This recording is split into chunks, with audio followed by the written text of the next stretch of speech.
पद्माख्यमाला भयदानहस्तं केयूरहराङ्गदकुण्डलाढ्यं माणिक्यमौळी दीननाथमीढे बन्धुककान्ति विलसति नेत्रं तेजोराशिं श्रियायुक्तं तप्तकाञ्चनसन्निभं किरीटिनं पद्मनेत्रं पद्मरागविभूषितं पद्मासनं पद्मकरं पद्मगर्भसमदीप्तिं सप्तस्वरथमारूढं द्विभुजं वरदं रविं।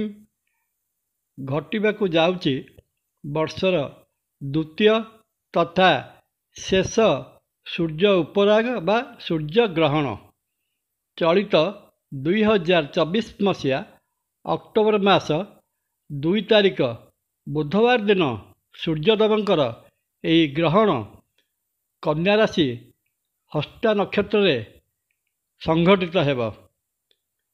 भारतीय समय राति 9 घंटा 13 मिनिट ठारू राति 3 घंटा 17 मिनिट मध्य यही ग्रहण घटिब। भारत रे यही सूर्य ग्रहण दृश्यमान हेउनथिबारु भारत वर्ष रे यही ग्रहण को पालन कराजिब नाही कि ग्रहण जनित रीतिनीति मध्य पालन कराजिब नाही, किंतु सूर्यदेवंक ग्रहणर यही महाजागतिक प्रक्रिया रे समग्र द्वादश राशिचक्र प्रभावित हेबाकु थिबा बेले 12टी जाक राशि विभिन्न प्रकार फल प्रदान करिवे। केतोटी राशि शुभ फल प्रदान करने थिबा बेले अन्य केतोटी राशि अशुभ फल प्रदान करिवार संभावना रही। एबे जानिबा सूर्य ग्रहणर प्रभावित केउ राशि कौन फल प्रदान करने को जाउछंती। मेष राशि। मेष राशि षष्ठ स्थान में यही सूर्य ग्रहण लगुथिबारु मेष राशि पे यही ग्रहण अशुभ घटना घटाइबार बहुत संभावना रही। स्वास्थ्यहानि सहित मानसिक दुश्चिंता बढ़ाइब। धनहानिर जोग थिबारु धनर निवेश बा अपव्यय करंतु नाही। चाकरी वृत्ति रे विशृंखला देखादेव। वृष राशि। वृष राशि पंचम भाव रे ग्रहण घटुथिबारु मान सम्मान रे आंच आसिब। संतान वर्गों हेतु चिंता बढ़िब और प्रेम संपर्क रे बाधा उपजिबार बहुत संभावना। बुद्धि भ्रष्ट हेब। स्वास्थ्यगत समस्या लगी रहिब। मिथुन। मिथुन राशि चतुर्थ भाव में घटिबाकु थिबा सूर्यग्रहण मातांक स्वास्थ्य रे अवनति आनिपारे। बंधु बांधव माने बिना कारण रे विरोध प्रदर्शन करिवे। यात्रा समय रे दुर्घटना घटिबार संभावना रहुची। जानवाहन रे दोष देखा देउथिबारु एही समय रे जानवाहन क्रय करिवा उचित हेब नाही। कर्कट। कर्कट राशि पई एही सूर्यग्रहण योगकारक रहिब। भ्रातृभा भाई भौणी मानक सहित संपर्क दृढ़ीभूत हेब। पराक्रमी हेबे। निज प्रचेष्टा रे प्रभुत धन उपार्जन करने को सक्षम हेबे। स्वास्थ्य ठीक रहिब। आत्मविश्वास दृढ़ीभूत हेब। सिंह।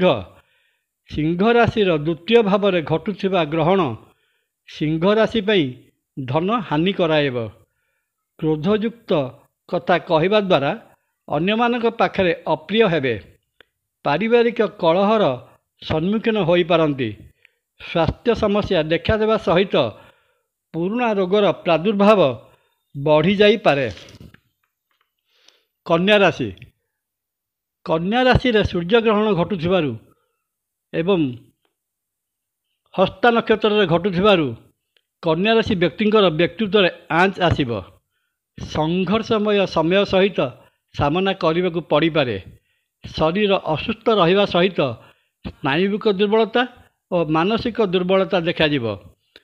चम संपर्कित रोग थिले निहाती सावधान रहिबे।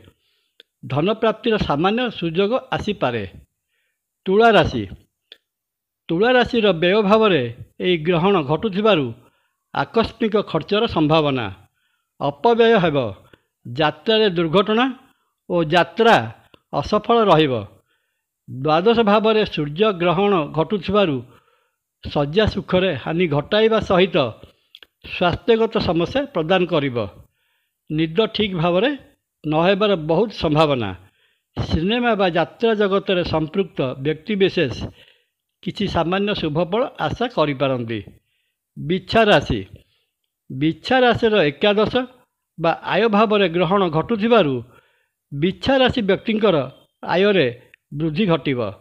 ଧନଲାଭ ହେବାର ସୁବର୍ଣ୍ଣ ସମୟ। ଇଚ୍ଛା କରିଥିବା ଅନେକ ଗୁଡ଼ିଏ ଆଶା ପୂରଣ ହେବ। ବୈବାହିକ ଜୀବନ ସୁଖପ୍ରଦ ରହିବା ସଙ୍ଗେ ସଙ୍ଗେ ପ୍ରେମ ସମ୍ପର୍କରେ ଥିବା ବ୍ୟକ୍ତିବିଶେଷ ବିବାହ ପାଇଁ ମନ ବଳାଇବେ। ସ୍ୱାସ୍ଥ୍ୟ ଠିକ୍ ରହିବ। ଧନୁରାଶିର ଦଶମ ଭାବରେ ଅନୁଷ୍ଠିତ ହେଉଥିବା ସୂର୍ଯ୍ୟଗ୍ରହଣ ଧନୁରାଶି ପାଇଁ ବିଶେଷ ଶୁଭଫଳଦାୟକ ହେବ। ନୂତନ କର୍ମପନ୍ଥା ମିଳିବାର ବହୁତ ସମ୍ଭାବନା। ଚାକିରି କରୁଥିଲେ ପ୍ରମୋସନ୍ ହୋଇପାରେ। ପିତାଙ୍କ ପ୍ରଭାବରୁ ବହୁତ ଗୁଡ଼ିଏ କାମ ହାସଲ କରିବେ ଏବଂ ପିତାଙ୍କର ଆଶୀର୍ବାଦ ମଧ୍ୟ ଲାଭ କରିବେ। ରାଜନୈତିକ ବ୍ୟକ୍ତି ଜନସାଧାରଣଙ୍କ ସମ୍ପର୍କରେ ଖୁସି ରହିବେ। ସ୍ୱାସ୍ଥ୍ୟ ଠିକ୍ ରହିବ। ମକର ରାଶି। ମକର ରାଶିର ନବମ ବା ଭାଗ୍ୟ ଭାବରେ ଘଟୁଥିବା ଗ୍ରହଣ ଆପଣଙ୍କ ଭାଗ୍ୟ ଉପରେ ଗଭୀର ପ୍ରଭାବ ପକାଇବ। ଅନେକ ଗୁଡ଼ିଏ ସୁଯୋଗ ଆପଣ ହାତଛଡ଼ା କରିପାରନ୍ତି।